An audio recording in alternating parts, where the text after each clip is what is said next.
Seb Lafrite a retrouvé une vidéo de lui à 15 ans.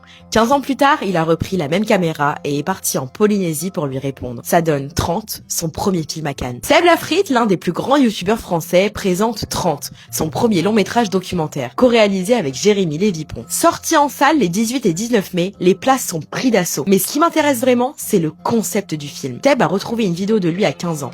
Une vidéo où il se projette dans le futur, où il imagine la vie qu'il voudrait avoir à 30 ans. Et 15 ans plus tard, il décide de lui répondre. Il va reprendre la même caméra, celle qu'il avait utilisée à ses 15 ans, sa première. Il va partir en Polynésie et il se filme. Son présent, ses doutes, ses choix. Et le film, c'est une conversation entre l'adolescent qu'il était et l'adulte qu'il est devenu. Mais voilà ce que ça révèle. Seb, c'est pas un youtubeur qui débarque à Cannes. C'est un mec qui, depuis ses 15 ans, utilise la vidéo pour raconter sa vie. Et qui, 15 ans plus tard, transforme ses archives perso en cinéma. Sa caméra d'adolescent est devenue son outil de Cannes. La leçon pour les marques à retenir, c'est qu'une vidéo, ça a 3 vies. La première vie, c'est quand elle sort, quand elle fait des vues, quand elle génère de l'engagement. La deuxième vie, c'est quand elle devient une archive, un souvenir, une preuve de ce que tu étais à un moment donné. Et la troisième vie, c'est quand elle devient ton patrimoine, quand tu peux la ressortir 10 ans après, quand elle raconte ton histoire. Seb a filmé à 15 ans pour la première vie et 15 ans plus tard, ces images sont devenues son film.